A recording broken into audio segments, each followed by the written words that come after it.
Hey, Mike, what do Kelly Slater and PT have in common? I don't know. They're both world champs? Nope, they both own Endless Summer box set. Oh my God, rad. You guys, you can get it too. The link's in the show notes.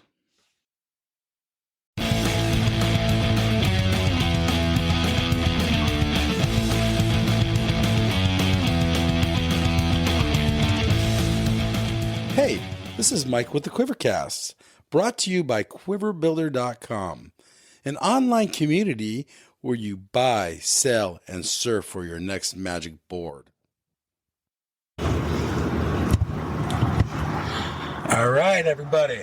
This is Mike here with the Quivercast, and our special guest today is Frank Curren. How you doing, Frank? Good, how are you? Good. So we're down in Sacramento at T Street. He's walking his dog, and we're cruising around, and wanted to say what's up to him. So, Frank, do you remember when you started surfing? I don't remember, just because I'm pretty sure like my dad just threw me on a board when I was even before one or something, just paddling around and stuff. But first time I think memory was like 5 years old. Okay. Do you remember where it was at? Or is it like always beach days with the family? Like, how was it?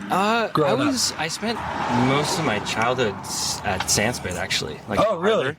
Yeah, so I would literally every day after school just go there, and all my friends would be there, so we would that was like a regular thing. Okay. And yeah, I think Sandspit was like where I learned how to surf. All right, we're like making sandcastles and stuff like that. Yeah, just messing around. Just with beach like days. A bunch of other shithead kids. Have you surfed lately? Yeah, last I've been couple days? surfing a bunch. I've been getting in the water a lot last year, a lot more. I wasn't surfing quite as much because I was doing a lot of other work, landscaping and some random other stuff. And then kind of one day I was just like, fuck, I haven't like surfed that much. Like I've been like missing a lot, and I had like more of an urge to like surf the past like year and a half, and just been surfing every day as much as I can. And when I don't surf, I try to like, I don't know, look for the next swell when it's going to come. And, yeah. So are you surfing around the swell, or are you just going to go out like it's sunny hot afternoon and you want to get wet? Or both? It kind of depends. Some days like, you feel more motivated and just like, you just have an urge just to like go surf. You're like, I haven't surfed in so long. Yeah. I don't know. So let's talk about, you had like a regular, like real job kind of. Uh-huh. Did that suck and you missed surfing? Well, no, I enjoyed most of the jobs I had. I've had like random little gigs here and there, but I was working this landscaping job for my neighbor. It was actually really awesome. I was like stoked to learn all that stuff. And okay. I haven't worked too many labor jobs in my life, and that was one that I was really kind of grateful to learn. Okay. Something you'll use the rest of your life? Oh, for sure, yeah. Ever since that, like I've always looked at like, it's kind of funny. You walk around, you like look at people's yards. You're like, oh, I could just clean that up and make it look nice. My brother did that with me too. We were both, every time we would kind of work random jobs where we're basically cleaning people's yards for the most part. Yeah. But also building little landscape structures, stuff like that. Okay. All right. It was cool. I enjoyed it for sure. Yeah, you loved it. Yeah. You enjoyed it. Oh, for sure. And then, so you guys are like a third generation surf family, right? Yeah, I think so. I don't know too much about my great grandpa, but I don't know. I feel like he had to be like around the ocean for sure. Okay. But my grandpa, he was obviously one of the big wave guys a long time ago, and he's been always relevant to this day. And then same with my dad and my uncle, and they're both like, everyone kind of knows my dad and like always remembers too. My uncle, he's like, oh, they both surf. And then my brother and I and my half brother and sister in France, we all surf. So it's just. Do you surf with them very often? Do you see them very often? Yeah, I haven't seen them that much the past couple of years just because of COVID. And yeah, COVID's crazy. It was difficult, yeah. But we still talk all the time, and they're over there like scoring waves pretty regularly too. So it's like pretty cool to see. Okay. So, the reason I asked that is because like there's a lot of two generations. Like I surf, my dad didn't. Uh-huh. My son surfs, and I think you're going to see more and more. But you guys are kind of like, these are for like probably the Fletchers or something. Yeah, have three generations, but not many families can say like, I know. I actually never thought of that. That's kind of interesting. Yeah, there's like the Fletchers, obviously, like Herbie, like they all huge influences, and Right. and especially around here in San Clemente. Yeah. They were the guys who Right. did everything before everyone even knew that existed. Yeah. Stuff like that. So if, let's say, and I know it's far off or whatever, but do you think this is going to keep going on and on in generations? Is it hard not to teach That's the next generation? That's the funny thing. It's like you could always teach something, but with my coaching that I've been doing, I always like end up teaching myself something that I never realized.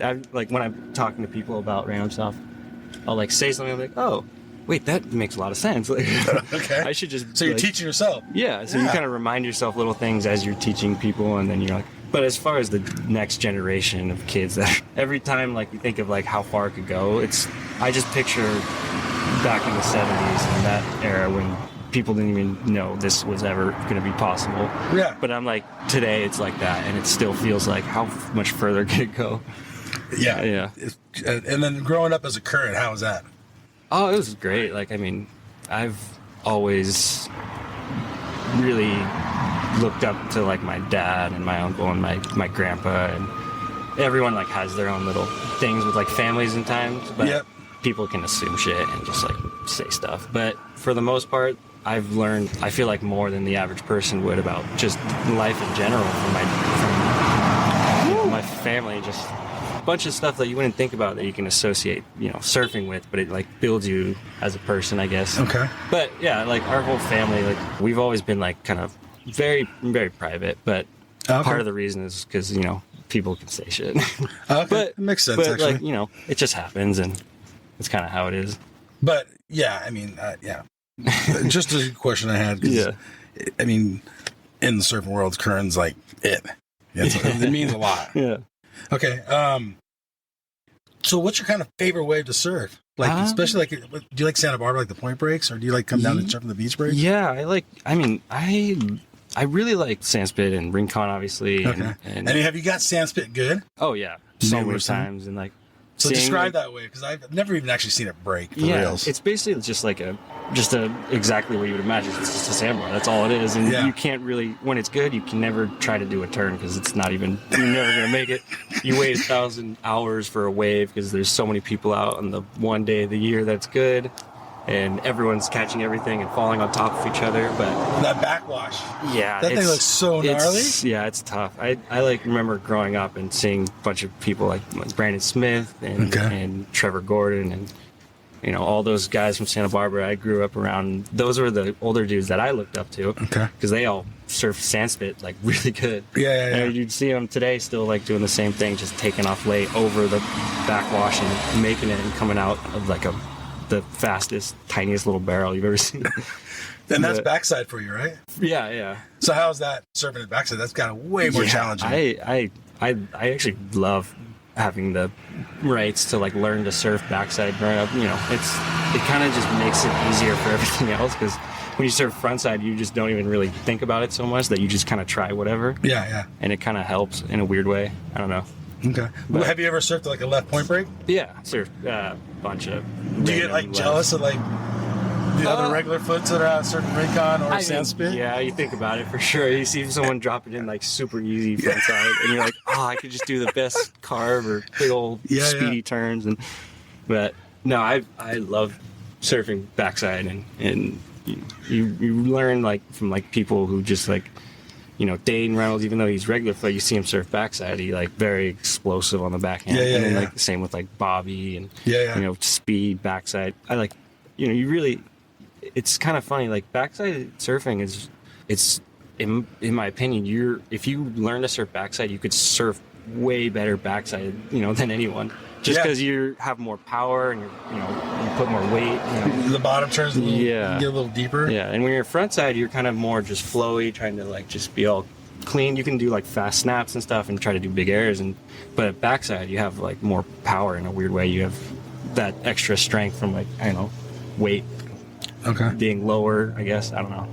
All right.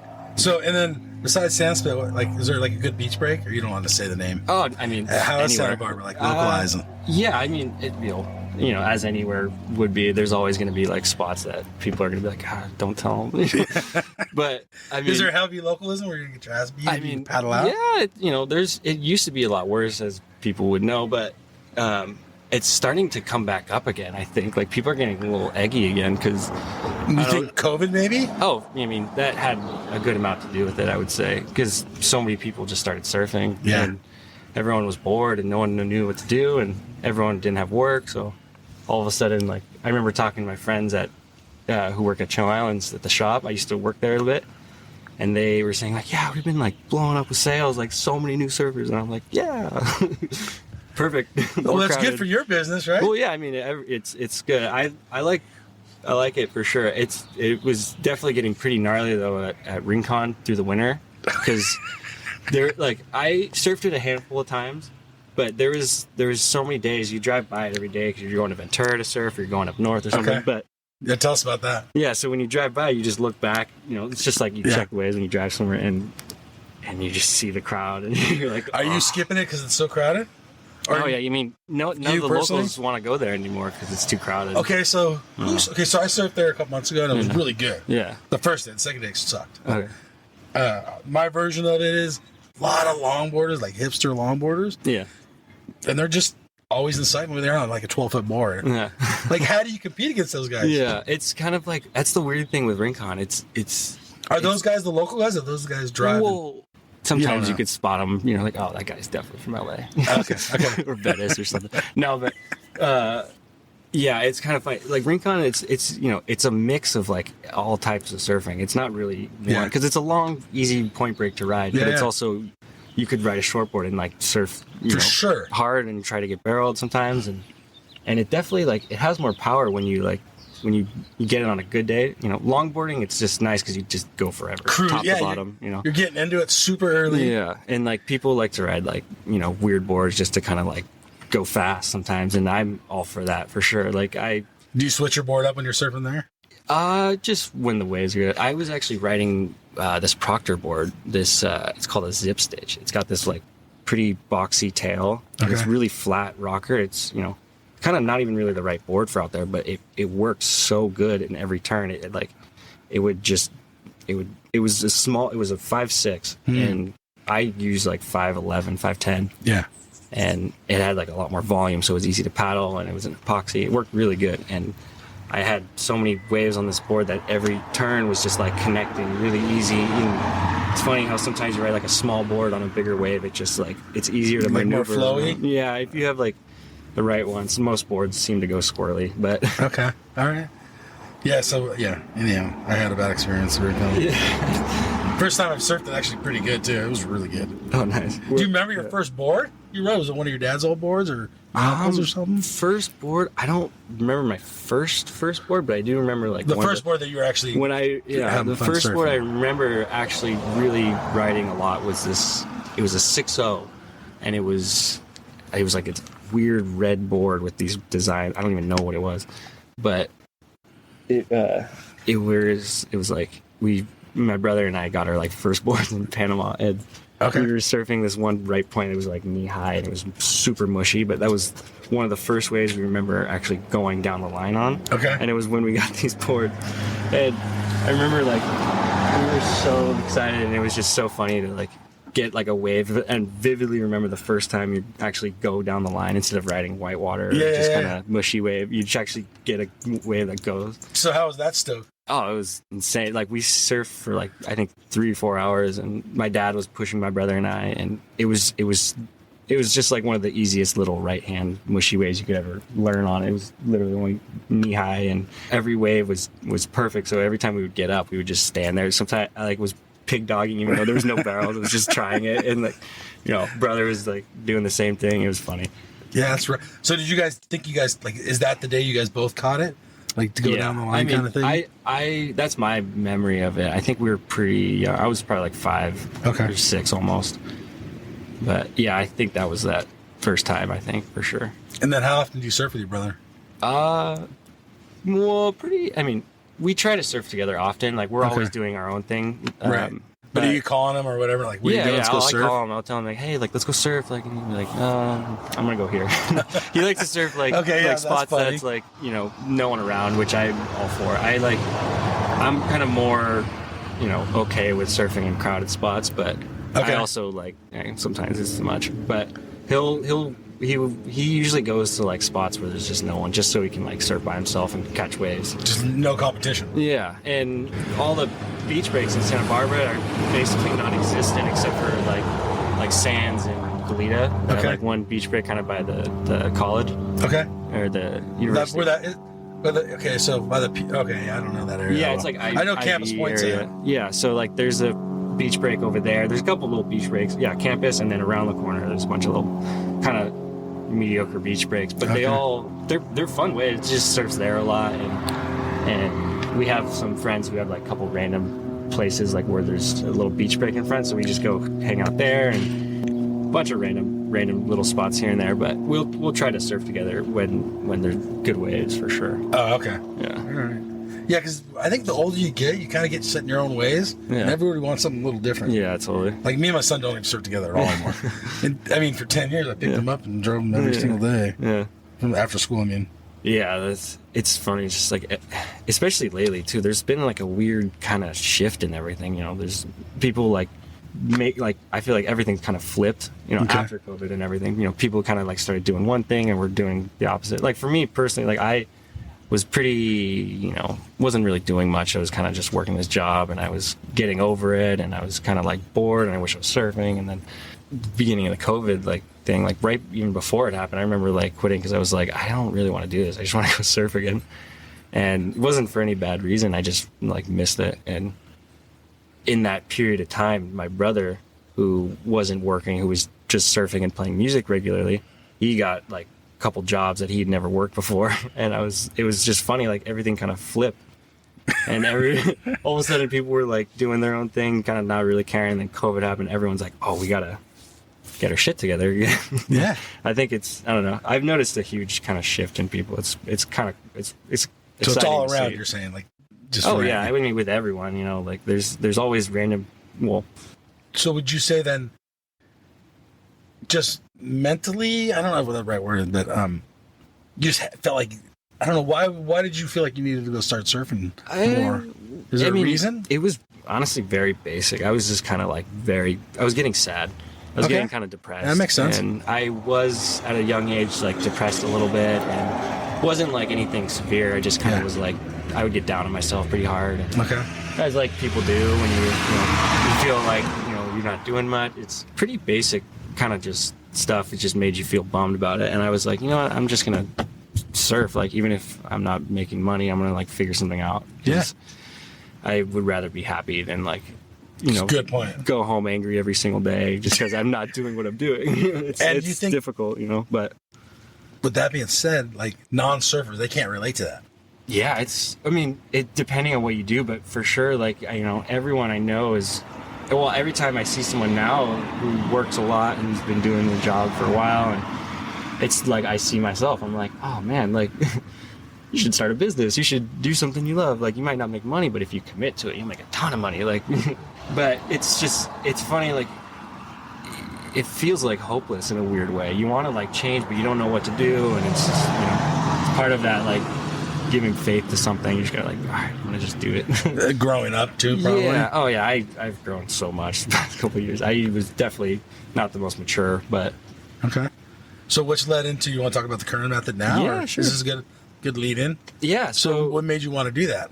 Yeah, it was actually kind of interesting. I was doing coaching for a friend in Santa Barbara. Her name's Demi Bolsterly. She's like local girl who surfs like really good, and she was doing contests for a while, and she stopped. It costs a lot of money, and you know, not everyone has the money. But I was working with her a lot, working for her doing coaching when she needed help, and she's been doing that for a long time. She's had a lot of experience with that, so I learned a lot of my coaching stuff from her. And we've always talked about like doing stuff in the future and random little events, like for a bunch of kids, doing like big old coaching event style. And so like things just, it was around COVID when I was kind of like saying like, I think I might just like start my own coaching program. Like I was, you know, we talked about it a little bit, and it started out originally just kind of me doing it.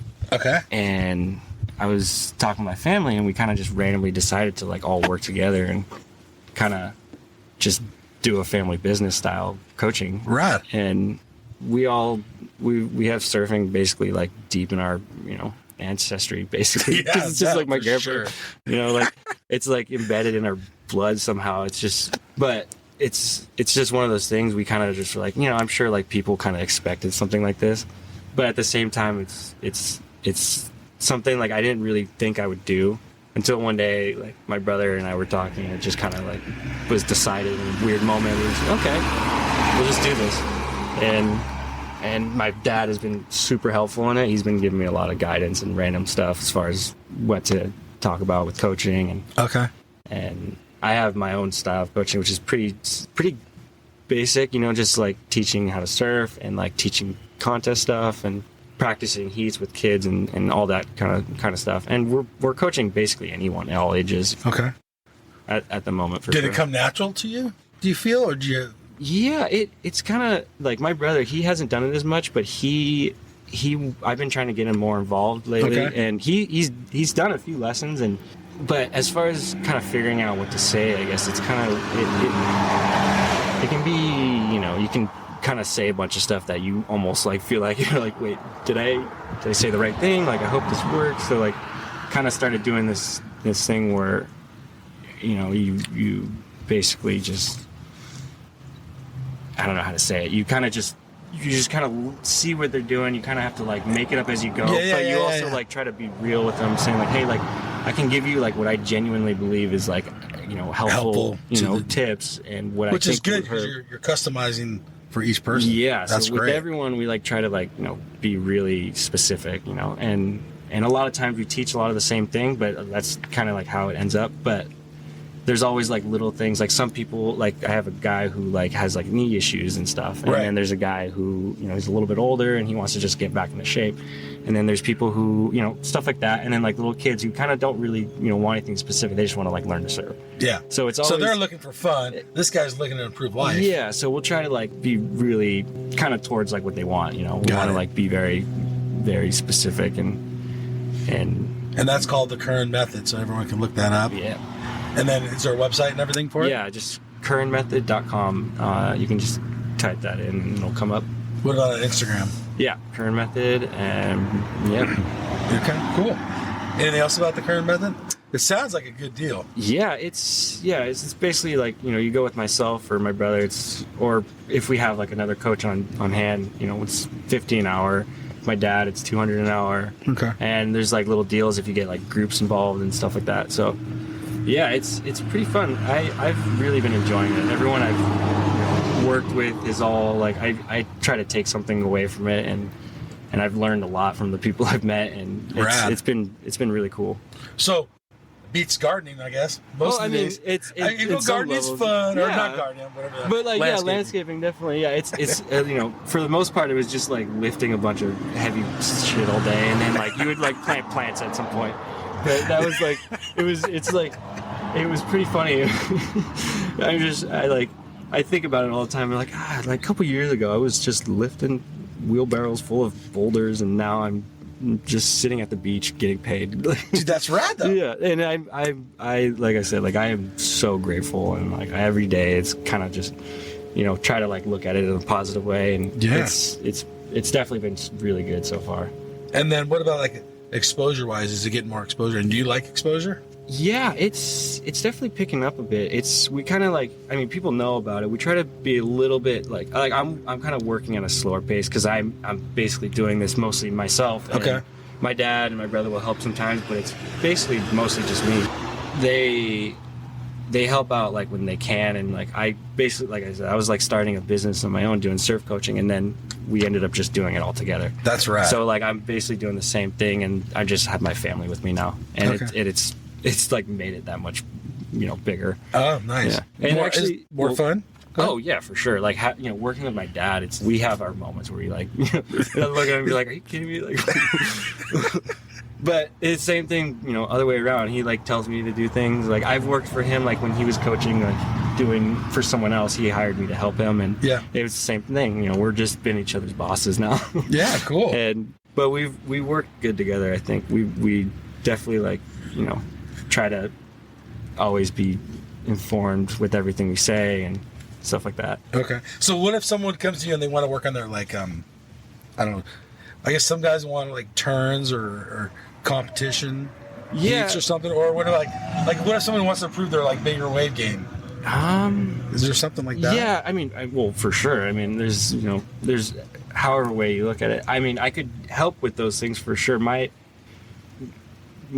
basic idea for a lot of those things, you have to be eating right. You have to be like doing the exercises. You have to be doing the stretches. You have to do all the work. But to lead into to where you want to be. I'm pretty fit for my age, but I also like I have issues with my knees and my ankles. Like my left knee gets pretty inflamed and my right ankle gets pretty inflamed. So it's like a weird kind of unbalanced pain in my joints. But I've learned to like kind of look at things like random things like turmeric and sweet potatoes and like cashews and like all these things like those things like are good for like joints, and like that's what I started doing. And you think like, oh duh, like you just eat the right food and then like it helps, and then you just got to like do the work. So are you doing the work? Are you stretching? Are you doing I try to stretch regularly. When I surf, I try to paddle a lot when I'm in the water. Okay. Because just even if there's no waves, just try to get some kind of workout in. But yeah, definitely exercise and right food is very basic, but it's the main thing that'll like make everything. What about when you were a kid? Did you have like the surf posters and stuff on your wall, or did you? A little bit. I definitely like had like a surfer bag poster or something like that here and there, but I never really like hung up stuff in my rooms. I don't know. Okay. I just kind of, Right. How many boards do you have in your quiver?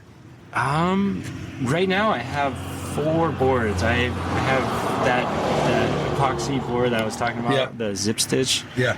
That Proctor board works really good. A couple other ones too that I've been working with him a lot, and he's got some pretty great ideas as far as like what he wants to make with the surfboard. And every board I've gotten from him, they've all worked. Are you riding just really epoxy, or do you ride both? Poly, poly as well.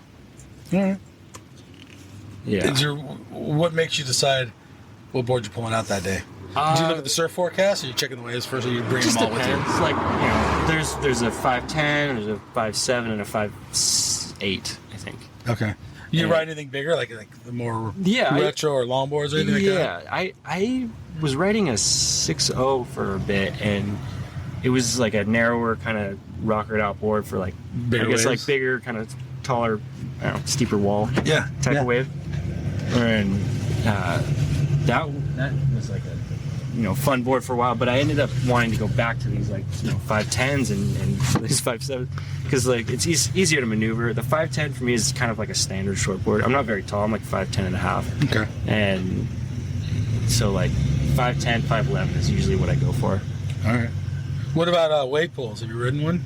I surfed the Kelly wave pool a while ago back. Oh, really? Yeah. How was that? It was when it was still a right, and they didn't have the left built yet or set up. So this is early. Yeah, this was like when it was still pretty new, and I was there with my dad. They wanted to get like a shot of him surfing it, and I got to like catch a few waves. It was it was a perfect wave. I mean, it's just a long barreling right hand wave. Okay. And I fell my first wave trying to do a turn because like Raymond, so he drops you on the ski. Yeah. And he was first thing he said to me was like, "Don't do a turn." Like, and I got up, I got real excited, and the wind was blowing straight offshore for the rights. Oh yeah, right. So the first wave I caught, I got all excited. I had a bunch of speed, and I just tried to do a bottom turn, and I got stuck. It pulled me under and watching. Does it feel the same as the regular wave? Oh, it's like a washing machine. It just flips you around under it, and then you're on the ground. And I don't know if it's still like this, but underneath there's like a cement block. Okay. Like a long cement block to shape the wave. And it's just, I'm like standing on it, I was like, oh, this is crazy. I don't want to hit my head on this or something. Yeah. But it's that wave. After the first try, I was like, okay, I'm not gonna do that again. So and then you just you stand there and you kind of just be patient and you just try to get barreled, and it goes for I think like a minute. Wow. It's a long wave. Dude, that's a long. Yeah, your legs burner. Yeah, your legs are feeling it at the end, but. Yeah, and then just after the first couple waves, you get used to it, and then you just try to get barreled the whole way. That's so rad. Yeah, got a couple like that. And it felt just like sandspit, really. Like same kind of idea, just a long right-hand barrel. Okay. And that was before they changed it to where you can do turns now. Okay. And so, yeah. So I've never even seen it in real life. I've only seen videos. Yeah, it's. So they changed the contour on the bottom to make it different. I think so. Like, there's definitely with the left now, you see how it's kind of mushy at the beginning. It turns and stuff, and then it goes into like a barrel at the end. So when you go the other direction, I think there's like 3 sections. It's not as easy to turn, but it's like hollow. Do you see them coming like in a real wave, or do they have to? It kind of just like pops up. You have to time it with the machine. It looks like a big battleship, and it's just going through this machine, and it picks up this water and.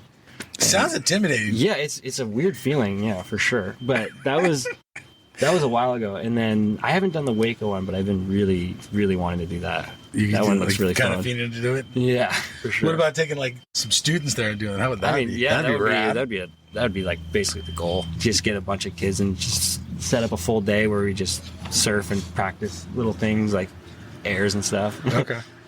So with your dad being a pro surfer and all that, do you like watching pro surfing now? Yeah. Do you watch it? I like watching like contests. I'll watch the WSL and I'll watch every contest and stuff. I'm pretty into it. It's definitely gotten, in my opinion, it's gotten kind of kooky.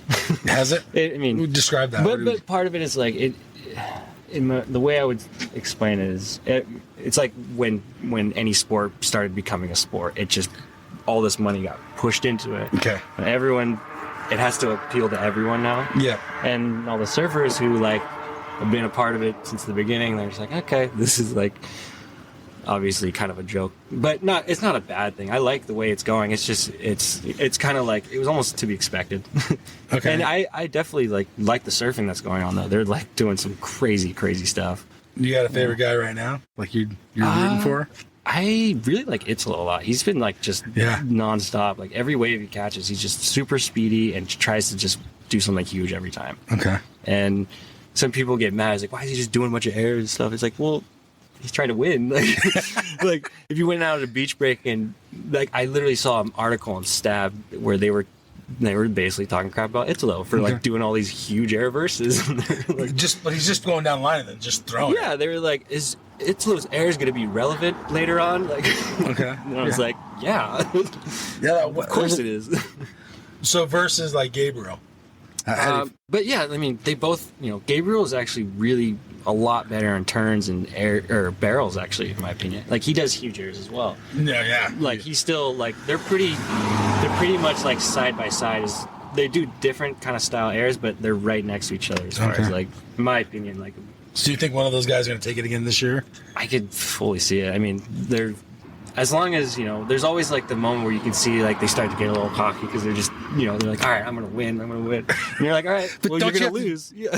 You got to do that to win, though. Yeah. But for sure. I think you got to put that in your head. It's like a weird kind of thing where you got to, I don't know, in my opinion, like I always, look at it as like, oh yeah, if you're going to win, then like win. They'll tell people about it. But that's what I was doing with a lot of the kids I was coaching. They would say like, did you see that? Did you see that? I was like, no.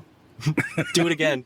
There you go. Yeah, that's just to like mess with them. But that's the thing. Like that's basically what my dad did to me. Like growing up, he made us do these runs on the beach and like paddles and stuff. I remember there was a time when we were all pretty freaked out. But it was we were in France and we were with my sister or my older brother. Okay.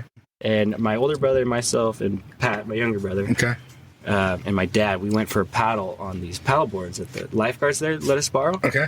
They like have like their little area with all the boards and gear, and they let us take them out to go paddle out to the buoy in France. And this day was kind of foggy, so we started paddling, and we get to a certain point where it's just all fog and you can't see the land. There's no land, and we just kept going for some reason. And I'm looking at my dad. I was like, "What are we doing? Like we're gonna get lost at sea right now." Yeah.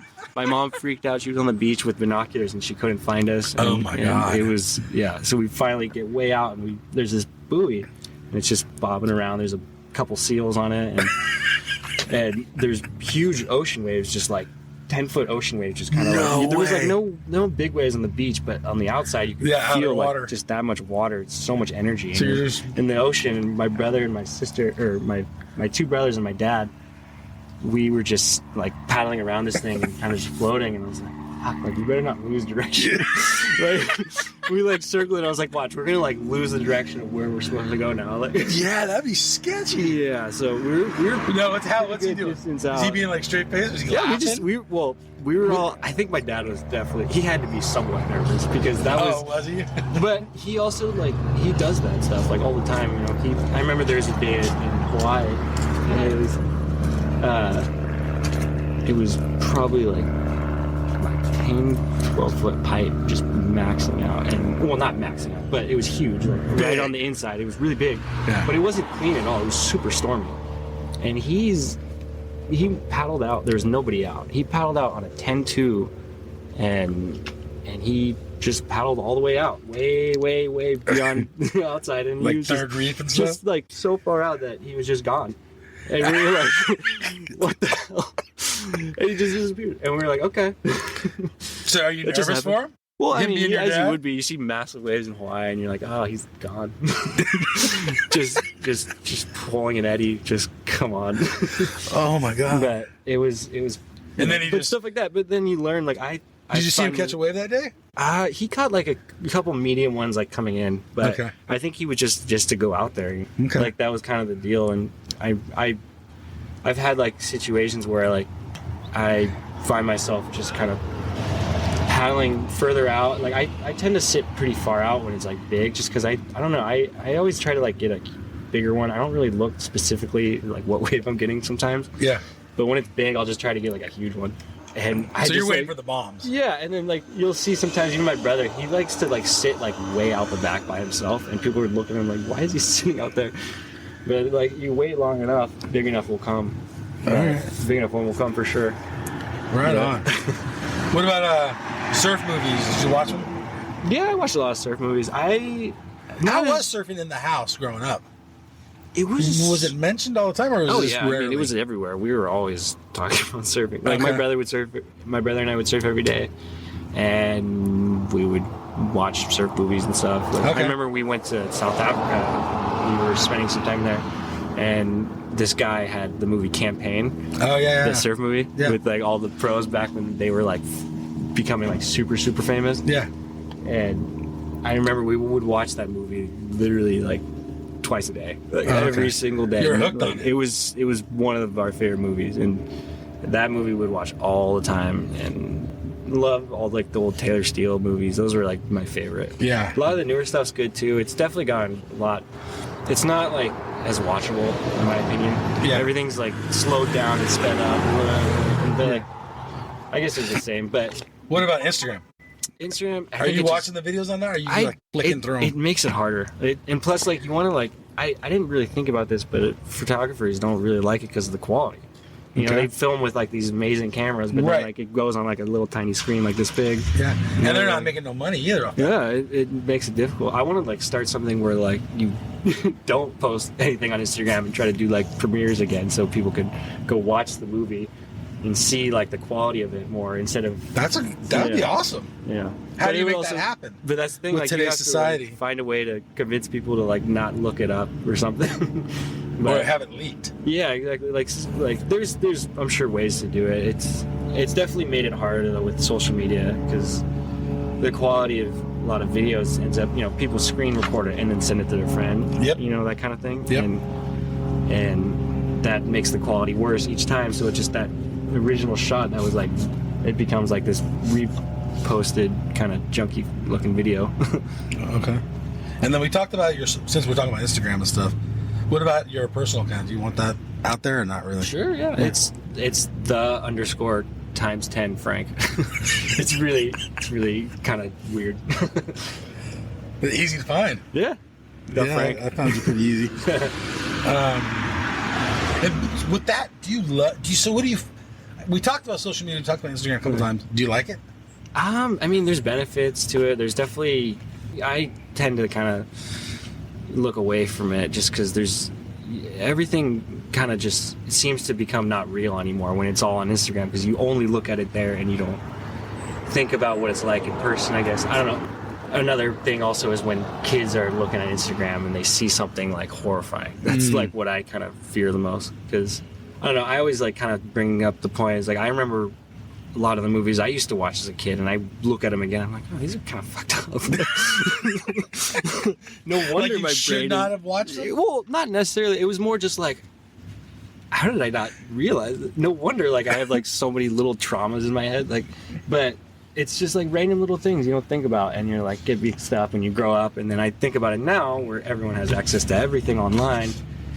What's that going to do to the psyche in the next generation? Like, how are they going to process anything in the future? Or Yeah. it's kind of a weird situation to kind of explore, because I know my own extent to it, because I tend to look at my phone a lot, and I still try to not look at it, because it's So you're making that mental note. You like, have to I like gotta put it consciously down? tell them that's when it's kind of bad. It's like when you have to tell yourself to put it down, you can't just put it down, you know? Or like when you try to pick it back and you're like, get it away from me. Yeah. That's when it starts to get like kind of sketchy. I remember like I was coaching a group of kids. I was driving to the beach, and one of the kids took one of the other one's phone, and the kid started screaming at the top of his lungs, Like just lost it. screaming, like losing his mind. But that's like what I'm afraid of. Yeah, and I don't know if it's going to change. Not in the near future. It's weird. You know, you never really know. But I'm telling kids like, just stay away from your phone. It's safer. What other hobbies? Do you have anything else you like to do besides surf Yeah. and coach? Yeah, I play a little bit of tennis. My brother plays a lot more. He's been playing a bunch, but tennis is fun. Play basketball every once in a while. Okay. Just a bunch of little things here and there. I'm always trying to like work on little like ideas and, you know, random business ideas, and just trying to like explore different things. And coaching is kind of the main thing right now, but trying kind of everything, seeing what fits.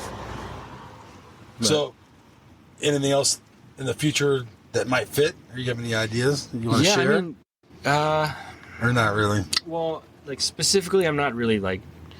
It's not like I have anything. So you're like the you know, entrepreneur kind of headspace. kind of like it's you know, starting this, it kind of just became that. I just started like looking at all these different, you know, I've talked to so many people about random like inventions, like stuff that's like very like kind of ridiculous sounding, but it also like probably would make sense. I don't know, but you know, I've been like trying to like think about different things. Like my dad, he has a whole like filtration system at our house that it's like fully makeshift. He like pulls hoses together and funnels water, reuses it, and all that kind of stuff. And it's kind of funny looking, but it works. Like it actually like it's, you know, it's a way to save water, and that's kind of like what we've been talking about a lot. So like, in water conservation, you're talking about something like that, yeah. Or like that's kind of one idea we've been talking around. I kind of like came to him with some ideas I had about little things like how to get clean water and basic stuff, and things that people kind of already know, but like for our own kind of, I don't know, style, like try to like figure out like the easiest way to clean water efficiently, stuff like that. Okay. Very basic stuff, but like useful, you know. I don't know. Are you looking for this for like the broad scale, or just for the house, for your personal house? Like partly just for the house, but like it'd be cool to like make something like to like, I don't know, I guess sell or give away or something. But yeah, it's awesome. It's, you know, we always like talk about like, you know, ways to like save energy or like get energy, stuff like that. And water is obviously kind of, we're always in the ocean. We always like, you know, we've always felt like close to the ocean, and that kind of like, you know, always brings us back to like playing with water. And it's kind of, it's definitely pretty funny though. Like he's got his little system at home, and it's actually a pretty huge little thing. It's, you know, you see like hoses coming through the house, and you're like, what's going on? It's pretty funny, but it's legit. Like I used to get really upset about it, but I just kind of, I was like, you know what? It's a good idea. Like, like how long has he been working on that? And you helping him? Like, is he telling you go get that hose? He like kind of does it himself, but we just kind of save like shower water. We save, you know, any type of rainwater. We try to like, you know, reuse it anywhere we can, stuff like that. But yeah, as far as just like water conservation, that's just like one thing he's been super into for a while, and he like as soon as it starts raining, super interesting. You see how excited he gets when it rains and stuff. Yeah, it's super funny, but it's a good idea the way he's got it set up. No, it's funny. Like I like I said, like I was kind of pissed at first about it, but then I was like, you know what, like this is a good idea. I get it. I don't know. I can see him running around. Yeah, it's pretty funny. Like my dad. Like. Oh, shoot. All right. Well, dude, thank you so much for doing this interview. Yeah, I'm stoked to do it. Thanks for having me. This is great. We might have some trappic in this interview, but it's all good. All right. Yeah. Thanks again, Frank. No Anything problem. else? Any final words? Thank you for everything, and stoked to do this. Stoked to meet you, and yeah, this is awesome. Yeah, cool. All right, this is Mike and Frank. We're going to check out of here at the Quivercast. See you guys all later. Adios. Thanks, everyone, for joining us this week. If you like the episode, hit subscribe, give us 5 stars, or leave a review. Like us on Instagram, quiver_cast. Music brought to you by Barry Snyder, Punk Rock Grandpa. You guys all have a good week, and I'll see you in the lineup.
Okay. Like that was kind of the deal, and I've had like situations where like I find myself just kind of, paddling, further out. Like I tend to sit pretty far out when it's like big, just because I don't know, I always try to like get a bigger one. I don't really look specifically like what wave I'm getting sometimes. Yeah. But when it's big, I'll just try to get like a huge one, and so you're waiting for the bombs. Yeah, and then like you'll see sometimes even my brother, he likes to like sit like way out the back by himself, and people are looking at him like, why is he sitting out there?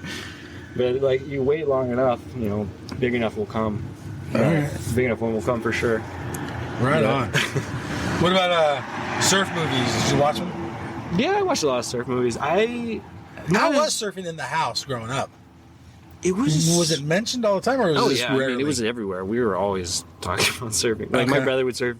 My brother and I would surf every day, and we would watch surf movies and stuff. I remember we went to South Africa. We were spending some time there, and this guy had the movie Campaign. The surf movie with like all the pros back when they were like becoming like super famous. Yeah, and I remember we would watch that movie literally like twice a day, like every single day. You were hooked on it. It was one of our favorite movies, and that movie we'd watch all the time, and you know, love all like the old Taylor Steele movies. Those were like my favorite. Yeah, a lot of the newer stuff's good too. It's definitely gotten a lot, you know, it's not like as watchable in my opinion. Yeah, everything's like slowed down and sped up, and like, I guess it's the same, but you know. Excuse me. Hey, you guys. Endless Summer box set. This thing is legit. It's authentic. Numbered certificate in it. It has a 5-frame film strip from the original print. You literally own a piece of history. It has a specially minted bronze medallion. Dude, that thing's sick. Okay, there's so much more here. Go to the show notes. There's a link on there. Go check this piece of history out. This thing's rad. Seriously. Smithsonian American History Museum has it. It took 4 years of research with 3.5 in production, all hand assembled. This thing's rad. So much to this awesome box set.